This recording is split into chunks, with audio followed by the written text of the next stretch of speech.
और अब खबरें तफसील से। तेलंगाना हुकूमत ने रियासत में ऑक्सीजन की किल्लत को दूर करने के लिए जंगी तैयारों का इस्तेमाल कर रही है। हैदराबाद के बेगमपेट एयरपोर्ट से 2C-17 जंगी तैयारों में 9 ऑक्सीजन ट्रैक ओडिशा के लिए रवाना कर दिए गए हैं। इन ट्रैक के जरिए 150 मीट्रिक टन ऑक्सीजन लाई जाएगी।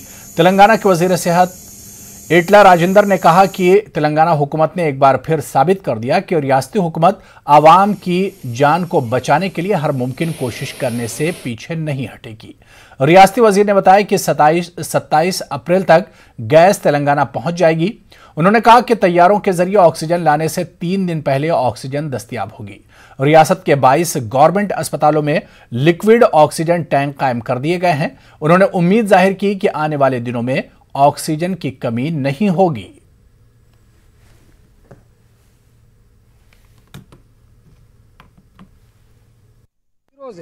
రెండు ఆర్మీ ఫ్లైట్లని అద్దెకు తీసుకొని ఒక్కొక్క ఫ్లైట్లో 4 ట్యాంకర్లు అంటే 80 టన్నుల ఆక్సిజన్ తెచ్చుకునేటువంటి ప్రొవిజన్ కోసం 3 ట్రిప్లైనా 4 ట్రిప్లైనా కొట్టుకునేటువంటి ఆస్కారం ఉంటుంది। కాబట్టి ఇవాళ ఆ యుద్ధ విమానాలను కూడా ఆక్సిజన్ తరలింపు కోసం మనం వాడుకుంటా ఉన్నాం। యాక్చువల్గా కేంద్ర ప్రభుత్వం మనకు విశాఖ స్టీల్ నుంచి కేటాయించాల్సిన అక్కర ఉండే, లేదా బళ్ళారి స్టీల్ ప్లాంట్ నుంచి కేటాయించాల్సిన అక్కర ఉండే, కానీ ఎందుకో కానీ 1300-1400 కిలోమీటర్ల దూరం ఉన్నటువంటి ఆ రూర్కెలా నుంచి మనకి కేటాయించడం వల్ల, ఒరిస్సా నుంచి కేటాయించడం వల్ల ట్రాన్స్పోర్ట్లోనే 7 రోజులు గడిచిపోయేటువంటి ఆస్కారం ఉంటుంది। కాబట్టి ఇది వయబుల్ కాదని చెప్పి మనం ఎంత చెప్పినప్పుడు కూడా వాళ్ళు వినలేదు। కాబట్టి అనివార్యమైన పరిస్థితులు మాత్రమే ఇవాళ ఈ పని కూడా చేస్తూ ఉన్నాం। త్వరలోనే, అతి త్వరలోనే, అసలు 2 రోజులలో 3 రోజులలో ఆక్సిజన్ ప్రైవేట్ హాస్పిటల్లో కూడా అందని పరిస్థితి రాదు। ప్రైవేట్ డీలర్లు ఎవరైతే ఉన్నారో వాళ్ళు బ్లాకులు అమ్ముకునే పద్ధతి కావచ్చు, లేదా ప్రైవేట్ డీలర్లు లేదని చెప్పి రకరకాల ఇబ్బంది పెట్టే సిస్టమ్ అవుతుందో ఎక్కడ కూడా జరగనీయం। మొత్తం ఆక్సిజన్ నియంత్రణ కేంద్ర ప్రభుత్వ పరిధిలో ఉన్నప్పటికీ కూడా రాష్ట్రంలో మాత్రం కలెక్టర్లు, జిల్లా ఎస్పీలు ఎక్కడ ఇట్లాంటి బ్లాక్ సిలిండర్లు దొరికే పరిస్థితి లేకుండా సిలిండర్లు కావాలంటే వెంటనే ఇచ్చినట్టుగా మేము చేసుకుంటా ఉన్నాం। దయచేసి పేషెంట్లు కూడా అనవసరంగా ప్రైవేట్ హాస్పిటల్కి పోయి అక్కడ మాత్రమే మనం బతాము, అక్కడ మాత్రమే ట్రీట్మెంట్ అవుతుందనే పద్ధతి కాకుండా గవర్నమెంట్లో అన్నీ ఉన్నాయి, ప్రజలు దీని పట్ల అప్రమత్తంగా ఉండాలని చెప్పి కోరుతున్నాం। ప్రభుత్వం ఎంత చేసినప్పటికీ కూడా ప్రజల సహకారం లేకుండా, ప్రజల సంసిద్ధత లేకుండా, ప్రజల ప్రిపేర్నెస్ లేకుండా కూడా దీన్ని అరికట్టలేం। కాబట్టి ఏ వ్యక్తికి ఆ వ్యక్తి, ఏ కుటుంబానికి ఆ కుటుంబం, ఏ గ్రామానికి ఆ గ్రామం, ఏ పట్టణానికి ఆ పట్టణం, లోకల్గా ఉంటుంటే అందరూ కూడా సమన్వయం చేసుకొని, ఇప్పటివరకైతే పెద్ద షార్ట్ ఫాల్ లేదు మీకు తెలుసు। నాకు తెలిసి రేపటి నుంచి ఎల్లుండి నుంచి మీకు అడిగినంత ఆక్సిజన్ ఇచ్చేటువంటి పరిస్థితి వస్తుంది। మాకు గవర్నమెంట్ అయినా ప్రైవేట్ అయినా ఒకటే, మాకు అక్కడైనా పేషెంట్ మా పేషెంటే, ఇక్కడైనా పేషెంట్ మా పేషెంట్ అనే పద్ధతిలో ఉంది। కాబట్టి మాకు ఆ వ్యత్యాసం లేదు। బ్లాక్ మెయిలింగ్ చేసిన, బ్లాకులో అమ్ముకునే ప్రయత్నం చేసిన, ప్రజలలో భయాందోళన సృష్టించిన, లేదా దోసుకునే ప్రయత్నం చేసిన తప్పకుండా ఉక్కుపాదం పెట్టేటువంటి ఆస్కారం ఉంటుంది। ఎట్టి పరిస్థితి కూడా ఉపేక్షించే పరిస్థితి లేదు। ఇప్పుడున్న పరిస్థితుల్లో సాటి మనిషికి ఆపద వచ్చినప్పుడు ఆదుకునేటువంటి మానవత్వం ఉండాలి। అది హాస్పిటల్ యాజమాన్యం కావచ్చు, డాక్టర్ కావచ్చు, ఎవరైనా కావచ్చు। ఇప్పుడు ఎక్స్పైర్ చేస్తాం, ఇప్పుడు డబ్బులు సంపాదించుకుంటాం అంటే మూర్ఖుడు। కాబట్టి వచ్చే నెలలో తప్పకుండా చేస్తాం। అంటే तेलंगाना कांग्रेस के कारगुजार सदर ए रेवंत रेड्डी ने तेलंगाना के वजीर सेहत को नाअहल करार दिया। उन्होंने कहा कि लॉ एंड ऑर्डर रियासती हुकूमत का इख्तियार है। रियासती हुकूमत चाहे तो हैदराबाद में तैयार करदा मेडिसिन हासिल कर सकती है। उन्होंने इस सिलसिले में हरियाणा की मिसाल पेश करते हुए कहा कि हरियाणा अपने रियासत में तैयार होने वाली ऑक्सीजन दिल्ली को सप्लाई करने से इनकार कर दिया। दूसरों के कंधों पर बंदूक रखकर चलाने बाज आने का मुतालबा किया। क्योंकि इन्होंने सरकार में है नाम के वास्ते, मगर कभी रिव्यू में उसको बुलाया नहीं, बिठाया नहीं, उसको पता भी नहीं है क्या हो रहा है। क्योंकि केसीआर साहब इसको अंदर ही नहीं आने दे रहा है। ये बाहर से जो तेलुगु में बोलते बड़ी बैठा पिल्लल बोल के, मतलब वो स्कूल के अंदर नहीं जाते, बाहर गधों के पीछे, इसके पीछे, उसके पीछे लावारिश फिरते रहते ना। ये लावारिश मिनिस्टर है, इसको कुछ काम नहीं है, कुछ दाम नहीं है, उसके एक पैसा खदर भी नहीं है। ऐसी बातें बोल के उनके डिपार्टमेंट के ऑफिसर बोला एयर में भी एयर बस भी हो सकता है, एयरबर्न भी हो सकता है, एयर में भी कोरोना ये हो सकता है। मिनिस्टर बोल रहा है ऐसा नहीं होता, हमारे ऑफिसर झूठ बोल रहे हैं। अगर झूठ बोले तो ऑफिसर को निकालो। तो इसको कुछ भी पता नहीं है। मैं ये कहना चाह रहा हूँ, कभी भी state, land of law is the state, law and order comes under state. जो भारत बायोटेक के जो भी यहाँ से निकलना है अपना परमिशन देना है। रोड ट्रांसपोर्ट के रोड पे अगर फैक्ट्री से गाड़ी बाहर निकलना बोले तो प्रदेश सरकार अनुमति देना है। अगर प्रदेश सरकार वहीं बैठकर सब कुछ यहाँ ले लिए तो क्या होता। अभी हरियाणा के जो ऑक्सीजन उत्पत्ति हो रहा है, ऑक्सीजन दिल्ली को नहीं दे रहा है। केंद्र सरकार ने कुछ कहा, कुछ करा, प्रदेश सरकार ने वो पूरा रोक लिए। फिर हरियाणा के प्रदेश सरकार जो उनके प्रदेश में जो उत्पत्ति हो रहा है वो खुद ने ले रहा है। तब तेलंगाना में जो उत्पत्ति हो रहा है तेलंगाना प्रदेश सरकार ले सकते ना। क्यों दूसरों के ऊपर, दूसरों के कंधे पे बंदूक चलाने का छोड़ दो। प्राइवेट मेडिकल कॉलेजेस, अस्पताल और मेडिसिन तैयार करने वाली कंपनियों को पैंडेमिक डिजास्टर एक्ट के तहत कंट्रोल करने की मांग की है। उन्होंने इल्जाम लगाया कि मरकजी हुकूमत की नीयत ठीक नहीं है। उन्होंने केसीआर और मोदी को भी तनकीद का निशाना बनाया।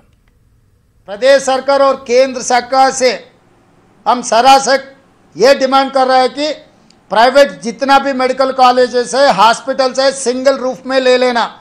और जो वैक्सीन उत्पत्ति कर रहा है ये कंपनियों को एपिडेमिक डिसीज एक्ट के हिसाब से आप हवाला कर लेना। कर लेके सब जितना भी है, जो बजट में 35,000 करोड़ रुपए निर्मला सीतारमण जी वैक्सीन के लिए एलोकेट किए, 20,000 करोड़ रुपए प्रधानमंत्री सहाय निधि से वसूल किए, पूरा 55,000 करोड़ उनका ने है।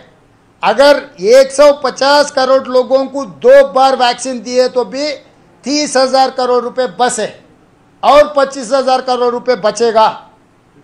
अगर ये पूरा केंद्र सरकार ने खरीद लेके आम आदमी को मुफ्त में दिए तो भी 30,000 करोड़ में 135 करोड़ लोगों को वैक्सीन दे सकते हैं। मगर इन लोगों का नीयत साफ नहीं है। जहां पर चुनाव है, चुनाव में जो हो रहा, उनके बिहार में चुनाव है तो वैक्सीन फ्री बोल देता मोदी, वेस्ट बंगाल में इलेक्शन हुए तो वैक्सीन फ्री बोल देता। तेलंगाना में क्यों नहीं कह रहा है? जो उत्पत्ति हो रहा है वो तेलंगाना से। तो मैं इसीलिए कहना चाह रहा हूं, दोनों मिलकर देश को लूटने के काम पे, झूठ बोलने में माहिर हो गए। केसीआर, मोदी अलग अलग नहीं है, दोनों मिलकर ही ये पूरा सिक्के का हेड एंड टेल है। ये दोनों मिलकर ऐसे गलत काम कर रहे हैं। इस बीच तेलंगाना में कोविड-19 के गुज़िश्ता 24 घंटों के दौरान 6,206 ताज़ा मामले सामने आए हैं और 29 अमवात दर्ज की गई। रियासत कोरोना मुतासरीन की तादाद 3,89,494 हो गई है। अमवात 1,999। महकमा सेहत के बुलेटिन में कहा गया कि रियासत में मोहलिक वबा को शिकस्त देकर शिफायाब होने वालों की तादाद 3,24,840 है। रियासत में एक्टिव कोरोना मामले बढ़कर 52,726 हैं। जीएचएमसी हुदूद में कोरोना मामले 1,005 ताज़ा मामले सामने आए हैं। बकिया मामले रियासत के दीगर अजला में दर्ज किए गए। रियासत में कोरोना के बढ़ते मामलों के पेश नज़र हुक्काम ने 491 मकामात को माइक्रो कंटेनमेंट जोन करार दिया, जिनमें हैदराबाद के 63 जोन शामिल हैं। हैदराबाद के 3 पुलिस कमिश्नरेट के साथ 100 पुलिस मुलाजमीन कोरोना से मुतासिर पाए गए हैं। इसी तरह एसबीआई बैंक के 600 मुलाजमीन में भी कोरोना का शिकार हुए हैं। कई देहातों में सेल्फ लॉकडाउन नाफिज किया गया है। तेलंगाना हाईकोर्ट ने रियासत में कोरोना के बढ़ते मामलों पर एक बार फिर रियासती हुकूमत पर बरहमी जाहिर की। अदालत ने हुकूमत की जानिब से किए जा रहे इकदाम पर नाराजगी का इजहार किया। अदालत ने कोविड कंट्रोल करने के लिए खुसूसी टीम तश्कील देने, नाइट कर्फ्यू के साथ दिन में हुजूम को कंट्रोल करने पर जोर दिया। टेस्ट में इजाफा करने, दूसरी रियासतों से आने वाले कुंभ मेले से वापस होने वालों और रियासत में अमवात की तफसील भी पेश करने की हिदायत दी। इस मामले पर अगली समाअत 27 अप्रैल को होगी। वहीं तेलंगाना के वजीर आला के चंद्रशेखर राव के कोरोना से मुतासर होने के बाद इनके फर्जंद और रियासती वजीर इंफॉर्मेशन टेक्नोलॉजी के तारक रामाराव भी कोरोना से मुतासर हो गए। उन्होंने अपने ट्वीट पैगाम में कहा कि टेस्ट करवाने पर इनकी रिपोर्ट पॉजिटिव आई है। केटीआर ने कहा कि मामूली अलामात जाहिर होने पर उन्होंने टेस्ट करवाया और रिपोर्ट मुस्बत आई। उन्होंने बताया कि इस वक्त आइसोलेशन में हैं। उन्होंने हालिया दिनों में इनसे मुलाकात करने वाले तमाम अफराद से कोरोना का टेस्ट करवा लेने और एहतियाती इक़दामात पर अमल आवरी की ख्वाहिश की। एक दिन पहले टीआरएस रुकन राज्यसभा संतोष कुमार कोरोना की रिपोर्ट मुस्बत आई है। कमारड्डी के 29 वार्ड की खातून काउंसलर अस्मा के शौहर ने फिरकावाराना हमआहंगी की मिसाल पेश करते हुए कोरोना से फौत होने वाले एक गैर मुस्लिम रिटायर्ड एएसआई के आखिरी रसूमात अदा किए। बताया जा रहा है कि 65 साला एलिया गुज़िश्ता 6 दिनों से कोरोना से मुतासिर थे और इनका इलाज घर पर ही जारी था। जुमेरात को उनकी मौत हो गई। अफराद खानदान होम क्वारंटीन हैं। ऐसे में मकामी कारपोरेटर के शौहर अमजद ने गैर मुस्लिम बुजुर्ग के आखिरी रसूमात अपने दोस्तों के साथ मिलकर अदा की। अमजद ने एम्बुलेंस के जरिए लाश को शमशान घाट मुंतकिल किया। अमजद के इकदाम की हर जानिब से सताइश की जा रही है। इसी तरह का वाकया कोटिला टाउन में पेश आया। मुस्लिम नौजवानों ने एक गैर मुस्लिम खातून की आखिरी रसूमात अंजाम दी। महलूक के रिश्तेदार आखिरी रसूमात अंजाम देने के लिए हिम्मत नहीं कर रहे थे। कोरोना को फैलने से रोकने के लिए तेलंगाना हुकूमत ने रात का कर्फ्यू नाफिज किया है। इसके साथ ही पुलिस ने अहम रास्तों पर चेकिंग चौकियां कायम की हैं। चेक पोस्ट पर हर गाड़ी की जांच की जा रही है। सिर्फ हंगामी खिदमात के लिए जाने वालों को ही आगे बढ़ने की इजाजत है। गैर जरूरी बाहर निकलने पर काउंसलिंग की जा रही है। ड्राइविंग लाइसेंस और दीगर दस्तावेजात चेक किए जा रहे हैं। रात के वक्त कर्फ्यू नाफिज होने से शहर की तमाम सड़कें सुनसान हो गई हैं। आमतौर पर ग्रेटर हैदराबाद के बेशतर हिस्सों में फास्ट फूड और टिफिन सेंटर आधी रात तक खुले रहते हैं। शहर में हलचल रहती थी। तेलंगाना में गैर मौसमी बारिश का सिलसिला जारी है। महकमे मौसमियात ने मजीद बारिश की पेशगोई की है। जिला यादाद्री भुंगेर में 25.2 मिलीमीटर बारिश रिकॉर्ड की गई। मुत्तहदा नलगुंडा जिले में बारिश से भारी नुकसान हुआ। फसलें तबाह हो गई। बारिश से दरख्त जमीन से उखड़ गए। बिजली के पोल से मकानों को भी नुकसान हुआ। किसानों ने हुकूमत से नुकसान पर मुआवजा अदा करने की अपील की है। रचाकोंडा पुलिस ने क्रिकेट बैटिंग के रैकेट को बेनकाब किया है। रचाकोंडा पुलिस कमिश्नर महेश भागवत ने बताया कि पुलिस ने क्रिकेट बैटिंग के इल्जाम में तेलंगाना के एजेंट को गिरफ्तार किया है और मुलजिम के कब्जे से नकद रकम 10 लाख, 4 बैंक अकाउंट्स, क्रेडिट और डेबिट कार्ड्स को जब्त कर लिया। क्रिकेट बैटिंग रैकेट అది డిటెక్ట్ చేయడం జరిగినాయి। సో ఈ ర్యాకెట్ లో ఇక్కడ మన మిర్యాలగూడ నుంచి నేటివ్ మిర్యాలగూడ మాత్రం ప్రస్తుతం మలక్పేటలో ఉంటున్నారు ఆ వ్యక్తి బంటు రాజేష్ అని ఈయన 2015 బ్యాచ్ ఇంజనీర్, ఎలక్ట్రానిక్ ఇంజనీర్. మాత్రం ఆ ఇంజనీర్ పని కాకుండా ఈ క్రికెట్ బెట్టింగ్ ఆయన మొత్తం ఆర్గనైజ్ చేస్తున్నారు. సో ఆయనకి అరెస్ట్ చేయడం జరిగింది. ఆయన దగ్గర దాదాపు 10,16,000 క్యాష్, తర్వాత 4 బ్యాంక్ అకౌంట్లో 19,89,490 రూపీస్,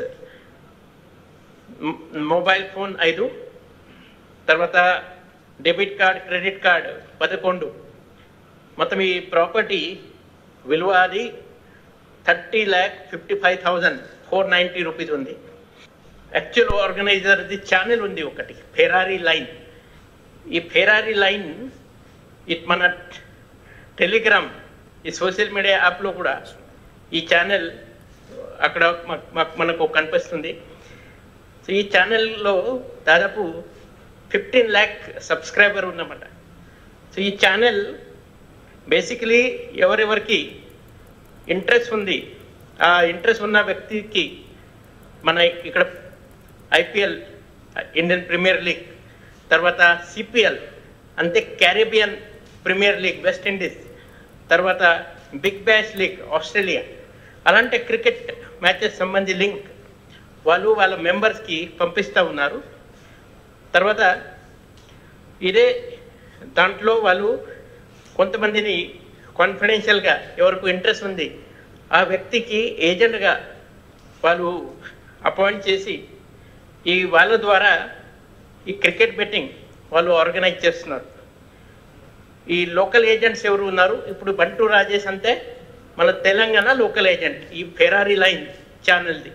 సో ఈయన ద్వారా ఇక్కడ మన తెలంగాణలో ఈ అంతా క్రికెట్ బెట్టింగ్ ఐపీఎల్ సంబంధి ఇతను ఆర్గనైజ్ చేస్తున్నారు. చాలా ఇంపార్టెంట్ వ్యక్తి ఇది. चलिए यहां पर रुकेंगे छोटे से ब्रेक के लिए।